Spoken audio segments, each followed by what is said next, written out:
বুঝছো? কাছে একবারে কাছে নিয়ে আসো, আমার কথা যেন শোনা যায়। হচ্ছে বিবর্ধন, একটা দর্পণ বা লেন্সের ক্ষেত্রে বিবর্ধন, যেটাকে ম্যাগনিফিকেশান বলা হচ্ছে। ম্যাগনিফিকেশান তিন প্রকারের, যেমন হচ্ছে রৈখিক বিবর্ধন, ক্ষেত্রীয় বিবর্ধন, অনুদৈর্ঘ্য বিবর্ধন, যেটাকে বা অক্ষীয় বিবর্ধন বলা হচ্ছে। অক্ষীয় বিবর্ধন। এবারে এই অক্ষীয় বিভিন্ন নামগুলো দেওয়া আছে। রৈখিক বিবর্ধনকে এম, ক্ষেত্রীয় বিবর্ধন এম ড্যাশ, অনুদৈর্ঘ্য বিবর্ধন এম ডবল ড্যাশ। আমরা যেটা দেখতে পেয়েছি আগে, যেটা একটা প্রমাণও করেছি বা করে নেবে, সেটা হচ্ছে রৈখিক বিবর্ধন এম ইজিক্যাল টু প্রতিবিম্বের উচ্চতা বাই হচ্ছে বস্তুর উচ্চতা। এবং এটাই প্রমাণ করে নিতে হবে যে প্রতিবিম্বের উচ্চতা বাই বস্তুর উচ্চতা সমান হচ্ছে প্রতিবিম্বের দৈর্ঘ্য বাই হচ্ছে বস্তুর দৈর্ঘ্য। রৈখিক বিবর্ধন এম ইজিক্যাল টু প্রতিবিম্বের উচ্চতা বাই বস্তুর উচ্চতা সমান প্রতিবিম্বের দৈর্ঘ্য বাই বস্তুর দৈর্ঘ্য, এটা প্রমাণ করে নিতে হবে। এটা প্রমাণ করে নিতে হবে, বইতে আছে। এবারে ওইখান থেকে আমরা যেটা পাবো সেটা হচ্ছে রৈখিক বিবর্ধন সমান হচ্ছে মাইনাস ভি বাই ইউ, বা যেটাকে আমরা বলবো আই বাই ও। আইটা হচ্ছে ইমেজ, ওটা হচ্ছে অবজেক্ট, বস্তু। এই দুটোর image height R object height is equal to হবে মাইনাস ভি বাই ইউ বিবর্ধনের ক্ষেত্রে। এবারে এই জায়গাটাতে যদি আমরা দেখি যে এম এর মান 1-এর থেকে গ্রেটার দেন 1, তাহলে সেটা হবে প্রতিবিম্বটা বিবর্তিত প্রতিবিম্ব। আর যদি এমটা লেস দেন 1, সেটাকে বলা হচ্ছে খর্বাকৃতি প্রতিবিম্ব, হবে খর্বাকৃতি। আরেকটা জিনিস, এমটা যদি 0 থেকে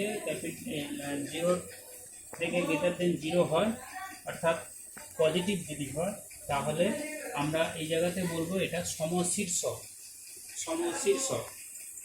প্রতিবিম্বটা বস্তুর সঙ্গে সমশীর্ষক হবে। আর যদি এমটা 0 তুলনায় ছোট হয়, অর্থাৎ নেগেটিভ হয়, তাহলে সেটাকে বলা হচ্ছে অবশীর্ষক।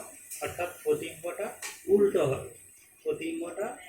হবে। যেমনটা আমরা জানি যে একটা দর্পণে যখন প্রতিবিম্ব তৈরি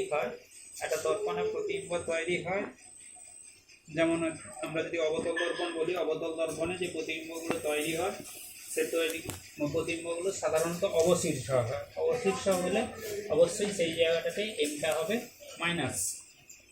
এবং যদি আমরা অবতল দর্পণের ক্ষেত্রে বস্তু যদি ফোকাস এবং মেরুর মাঝখানে থাকে, তাহলে সেই ক্ষেত্রে যে প্রতিবিম্বটা তৈরি হয় সেটা অসৎবিম্ব তৈরি হয়। এবারে অসৎবিম্ব এবং সমশীর্ষ হলে তার ক্ষেত্রে এমটা হবে প্লাস। তো এই হচ্ছে বিবর্ধন। এবার এই বিবর্ধনের যেটাকে আমরা রৈখিক বিবর্ধন বা যেটাকে আমরা লিনিয়ার ম্যাগনিফিকেশন বলবো, লিনিয়ার ম্যাগনিফিকেশন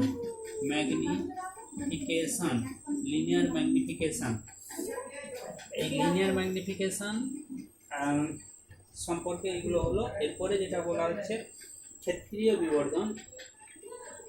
বিবর্ধনে আমরা যেটা করব, ক্ষেত্রীয় বিবর্ধন কি জিনিসটা? ক্ষেত্রীয় বিবর্ধন হচ্ছে আমরা যখনই একটা বস্তুর প্রতিবিম্ব তৈরি করছি একটা দর্পণে বা একটা এর ক্ষেত্রে, লেন্সের ক্ষেত্রে, তখন দেখবে যে বস্তুর যে ক্ষেত্রফল আর প্রতিবিম্বের ক্ষেত্রফল দুটো একই হয় না। বস্তুর ক্ষেত্রফল ও প্রতিবিম্বের ক্ষেত্রফল যদি একই না হয়, তাহলে তার ক্ষেত্রে আমরা বিবর্ধন পাবো। যদি বস্তুর, ধরো আমি এই বস্তুটার একটা প্রতিবিম্ব তৈরি করছি এরকম একটা দর্পণে, তাকে দেখা গেল যে বস্তুটার প্রতিবিম্ব এইরকম পাওয়া গেল। তাহলে এর ক্ষেত্রে আমরা এইটাকে যদি এ বলি, এইটাকে যদি বি বলি, তাহলে ক্ষেত্রফল দাঁড়াচ্ছে বস্তুর ক্ষেত্রফল কত না, এ বি। আর এইটাকে যদি আমরা এ ড্যাশ, এটাকে যদি বি ড্যাশ ধরি, তাহলে প্রতিবিম্বের ক্ষেত্রফল সমান হচ্ছে এ ড্যাশ বি ড্যাশ। এবারে এইখান থেকে আমরা বলতে পারি ক্ষেত্র বিবর্ধন ইজিক্যাল টু হবে A dash B dash by হবে A B. A dash B dash equal to হচ্ছে এ বি। এবারে এইখান থেকে আমরা এ ড্যাশের জায়গায় যেটা বলবো, এ ড্যাশের জায়গায় আমরা বলবো A dash A into M into B into M by A B সমান হবে এম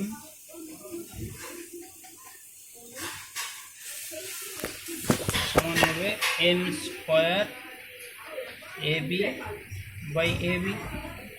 অর্থাৎ এইটাকে আমরা যেটা বলবো এম ড্যাশ, অতএব এম ড্যাশ ইজিক্যাল টু আসবে এম স্কোয়ার। এটা একটা আমরা প্রমাণ করতে পারি, M dash equal to M square. অর্থাৎ রৈখিক বিবর্ধন ইজিক্যাল টু হচ্ছে ক্ষেত্রীয় বিবর্ধন ইজিক্যাল টু হচ্ছে রৈখিক বিবর্ধনের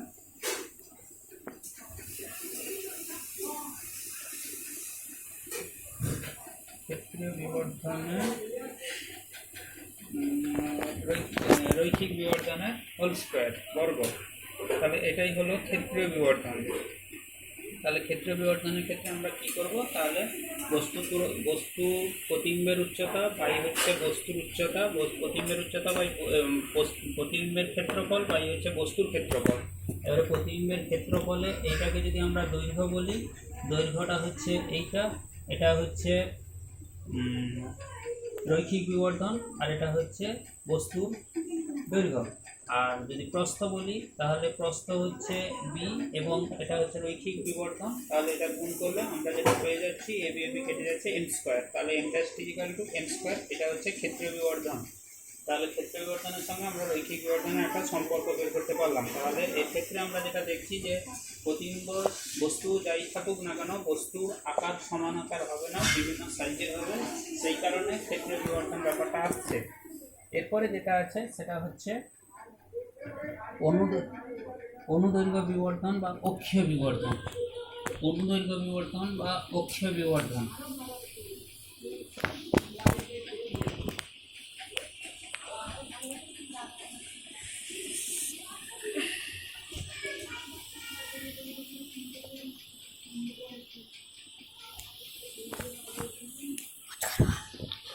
এরপরে হচ্ছে অনুদৈর্ঘ্য বিবর্ধন এম ড্যাশ ডবল ড্যাশ, এইটা ইজিক্যাল টু কি দাঁড়াবে না, অনুদৈর্ঘ্য বিবর্ধন ইজিক্যাল টু হচ্ছে আমরা কাকে বলবো, অনুদৈর্ঘ্য বিবর্ধন কাকে বলবো। ধরো আমি একটা বস্তুকে এইভাবে রেখে দিয়েছি, বস্তুটা হচ্ছে এইটা, প্রতিবিম্বটা ধরে নিচ্ছি এইটা থেকে। তাহলে এই যে অক্ষ বরাবর আমি বস্তুটাকে রেখেছি, এই অক্ষ বরাবর বস্তুটাকে রাখলে সেটা লম্বা হয়ে যাচ্ছে না ছোট হয়ে যাচ্ছে, সেইটাকে বলা হচ্ছে অনুদৈর্ঘ্য বিবর্ধন বা অক্ষীয় বিবর্ধন। অক্ষ বরাবর বস্তুটার দৈর্ঘ্য বাড়ছে না কমছে, সেটাকে বলা হচ্ছে অক্ষীয় বিবর্ধন বা অনুদৈর্ঘ্য বিবর্ধন। এবারে অক্ষীয় বিবর্ধন বা অনুদৈর্ঘ্য বিবর্ধনে আমরা পাবো কী করে না, এইটাকে আমরা ডিইউ বলবো আর এইটাকে আমরা ডিভি বলবো। এটা হচ্ছে অবজেক্ট আর এটা হচ্ছে ইমেজ। তাহলে এর ক্ষেত্রে আমরা যেটা পাবো ডিভি বাই হচ্ছে ডিইউ। এইটা আমাদেরকে এইটা বলা হচ্ছে যে অনুদৈর্ঘ্য বিবর্ধন। অনুদৈর্ঘ্য বিবর্ধন ইজিক্যাল টু হচ্ছে বস্তুর দৈর্ঘ্য বাই প্রতিবিম্ব দৈর্ঘ্য বাই হচ্ছে বস্তুর দৈর্ঘ্য। এবারে আমরা বের করবো কী করে, না এখানে আমরা ধরে নিচ্ছি 1/v plus 1/u is equal two 1/a। তাহলে এখান থেকে -1/v আমরা ডেরিভেটিভ করছি dv/du plus -1/u square is equal two হবে 0, কারণ একটা হচ্ছে ধ্রুবক, তাহলে ডেরিভেটিভ করলে 0 আসবে। তাহলে এখান থেকে আমরা dv/du ইজ ইকুয়াল টু পাবো dv/du ইজ ইকুয়াল টু যেটা পাবো সেটা হচ্ছে 1/v, মানে এটা v স্কোয়ার আসবে। আচ্ছা, কত আসবে সেটা হচ্ছে minus v square by u square, এইটাই সমান দাঁড়ালো -m স্কোয়ার। তাহলে এইটা সমান -m স্কোয়ার, অতএব m double dash is equal to -m square. এটা একটা প্রমাণ, এটা একটা অক্ষীয় বিবর্ধন বা অনুদৈর্ঘ্য বিবর্ধনে। তাহলে এর ক্ষেত্রে আমরা বের করব কি করে অনুদৈর্ঘ্য বিবর্ধন। ধরো বস্তুটার প্রথম দূরত্ব এইটাকে আমরা v1 বলছি, তার মানে এইখান থেকে এই দূরত্বটা হচ্ছে v1। এরপরে এই দূরত্বটাকে ধরে নিচ্ছি v2, এই দূরত্বটাকে আমরা v2 ধরে নিচ্ছি, এই পুরো দূরত্বটাকে আমরা v2 ধরে নিচ্ছি। তাহলে এটাকে u1 ধরবো, এটাকে u2 ধরবো, তার মানে du ইজ ইকাল টু দাঁড়ালো u2 মাইনাস u1। এবারে বের করানো হবে u1 যে যখন বস্তু থাকছে তার প্রতিবিম্ব কোথায় হচ্ছে আমরা বের করব। ধরে নিচ্ছি যে এই জায়গাটাই হচ্ছে, এটাকে যদি a ধরি, এটাকে যদি b ধরি, তাহলে এটাকে a ড্যাশ, এটাকে b ড্যাশ, তাহলে ধরে নিচ্ছি এই জায়গাটাতে হচ্ছে। তাহলে এইটাকে আমরা এই যে a ড্যাশ পর্যন্ত যে দূরত্ব সেইটা হচ্ছে v ড্যাশ, v ড্যাশ না v1, আর b ড্যাশ পর্যন্ত যে দূরত্ব সেইটা হচ্ছে v2। তাহলে a ড্যাশ b ড্যাশ, এখান থেকে a dash b dash is equal to আসবে v1 মাইনাস v2 বা v2 মাইনাস v1। তাহলে এইটাই হচ্ছে প্রতিবিম্বের দৈর্ঘ্য অক্ষ বরাবর। এইভাবে আমাদেরকে কিন্তু বের করতে হবে। তাহলে প্রথমে আমরা u1 এ যখন বস্তু থাকছে তাহলে প্রতিবিম্বটা কোথায় অবস্থান করছে সেটা বের করে নিব, দিলে আমরা সেখান থেকে v1 পেয়ে যাব। এরপরে আমরা না এটার জন্য এইটা পাবো, আবার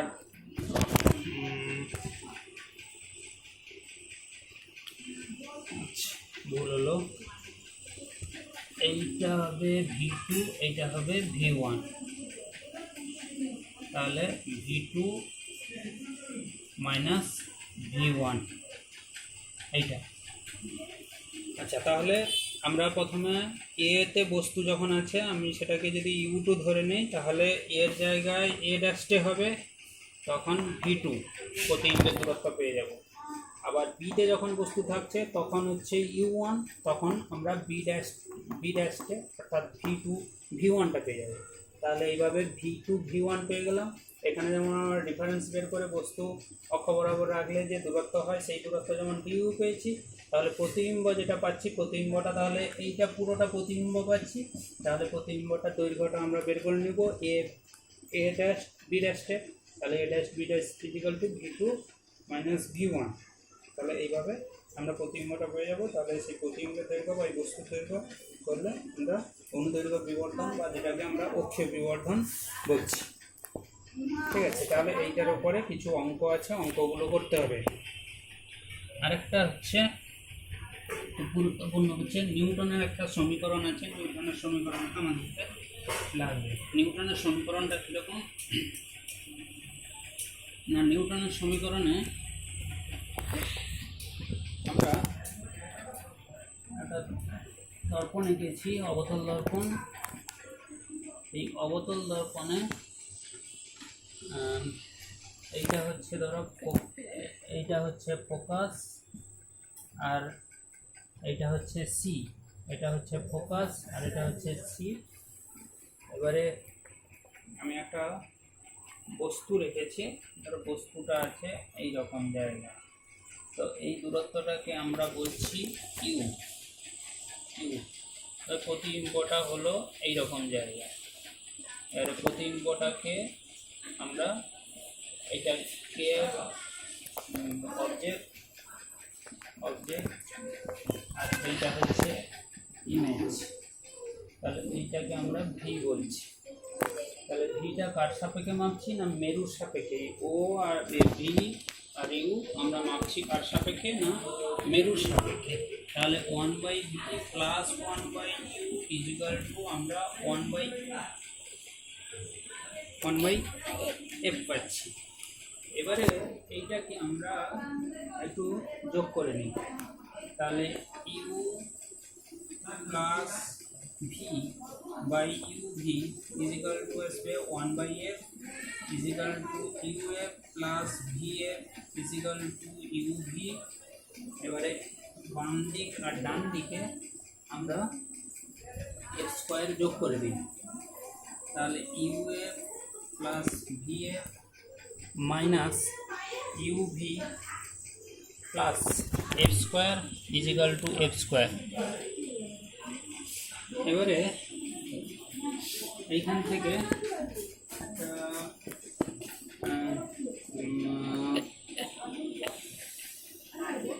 আচ্ছা না, এইটা করার আগে এইটা ভুল হলো, এইটা করে নিই। U f plus v f minus u v equal to 0। Minus একটা কমন নিয়ে নিই, কমন নিলে minus u f minus v f plus u v equal to 0।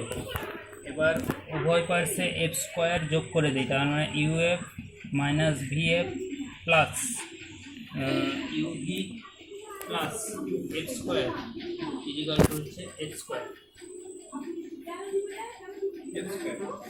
এবারে একটা কমন নিব দেখি এইটা থেকে। তাহলে f square minus u f একটা করি, আর একটা হচ্ছে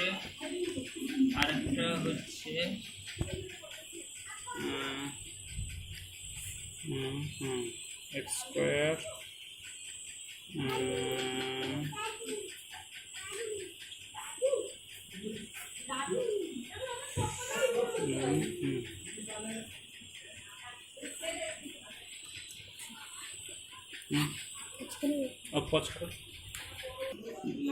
plus uv minus uf plus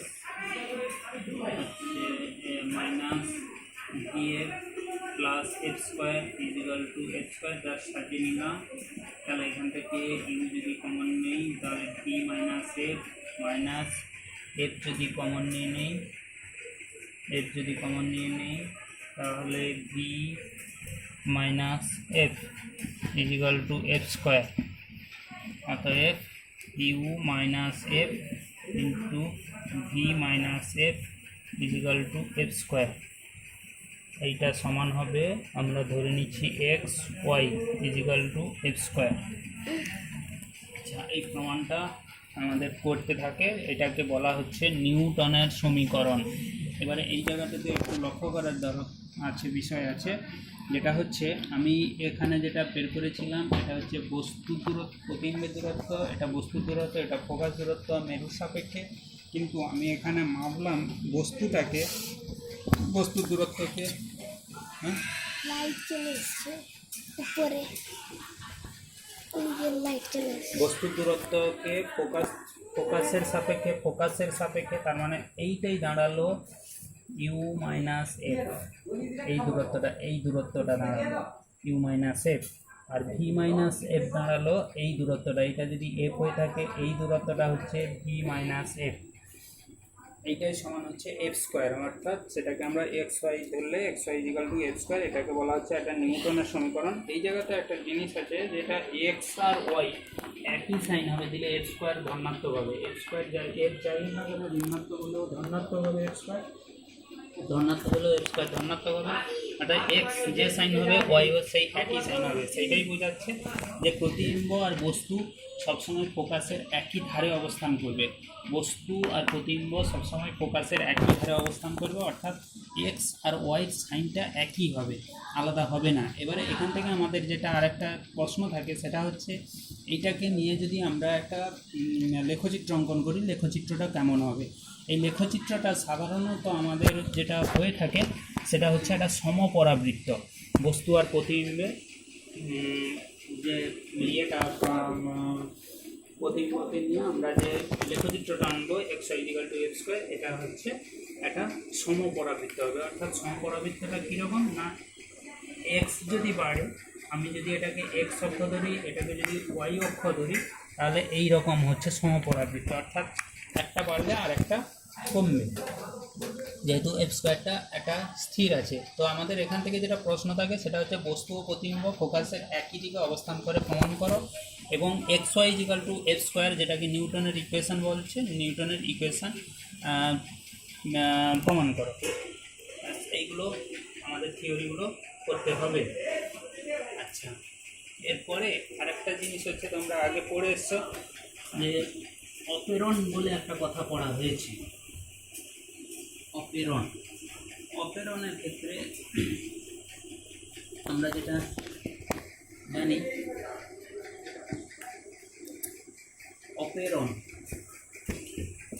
অপেরণ হচ্ছে যেটাকে অ্যাভারশন বলা হচ্ছে। অ্যাভারশন আমাদের এখানে আছে গোলীয় অপেরণ অথবা স্ফেরিক্যাল অ্যাভারশন, আর হচ্ছে একটা হয় অ্যাক্রোমাটিক অ্যাভারশন, ক্রোমাটিক অ্যাভারশন বা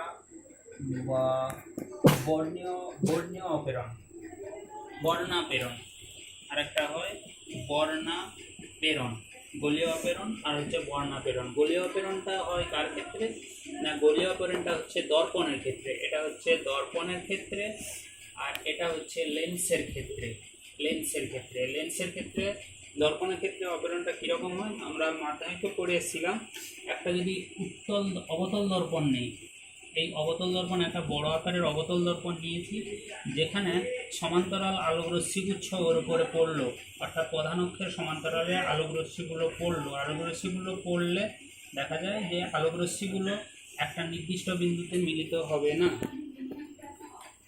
এবারে যত দূরের দিকে রশ্মিগুলো, প্রধান অক্ষ থেকে যত দূরের দিকে রশ্মিগুলো, সেগুলো পরপর কাছের দিকে, মেরুর কাছের দিকে গিয়ে মিলিত হবে, যে প্রতিবিম্ব তৈরি করবে। কিন্তু যেগুলো কাছেরগুলো সেগুলো দূরে গিয়ে মিলিত হবে, ফলে একটা জায়গায় গিয়ে মিলিত হচ্ছে না, বিভিন্ন জায়গায় মিলিত হচ্ছে। তাহলে এইটাকে বলা হচ্ছে, তাহলে এইখানে প্রতিবিম্বের যে আকারটা এবং উজ্জ্বলতাটা কমে যাচ্ছে, উজ্জ্বলতাটা পরিবর্তিত হয়ে যাচ্ছে, কমে যাচ্ছে।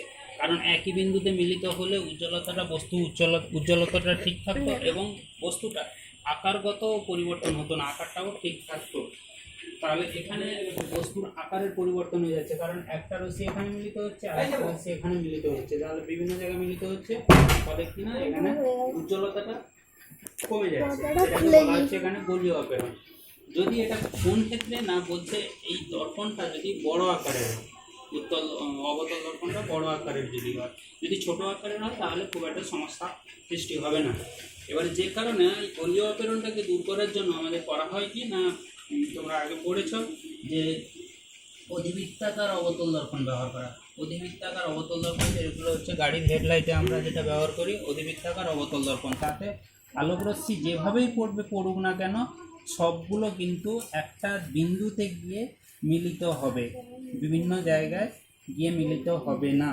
এই ধরনের যে কোনো একটা বিন্দুতে গিয়ে মিলিত হবে, তাতে বস্তুর উজ্জ্বলতাটা ঠিক থাকবে। এবারে গাড়ির হেডলাইট হিসেবে আমরা এই অবতল দর্পণকে ব্যবহার করি, কারণ কি না, আমরা এই জায়গাতে যদি আলো রাখি তাহলে আলোকরশ্মিগুলো উল্টো দিক দিয়ে গেল। এবারে তো অবতল দর্পণে ওটা প্রতিফলিত হওয়ার পরে সমান্তরাল, প্রধান অক্ষের সমান্তরাল আলোকরশ্মি হিসেবে নির্গত হবে, ফলে আলোটা চারদিকে ছড়িয়ে যাবে না, একটা সিস্টেমেটিক ওয়েতে আলোটা গিয়ে রাস্তার উপরে পড়বে, রাস্তাটাকে ভালো দেখা যাবে। এই হিসেবে আমরা গোলীয় অপেরণ দূর করার জন্য আমরা এই ধরনের একটা দর্পণ ব্যবহার করে থাকি, যেটাকে বলা হচ্ছে অধিবৃত্তাকার অবতল দর্পণ। এরপরে যেটা বলা হচ্ছে বর্ণাপেরণ। বর্ণাপেরণের ক্ষেত্রে কী হয় না, আমরা যেটা জানি একটা লেন্সের মধ্যে দিয়ে যদি আলো যায়, আলো গেলে কিন্তু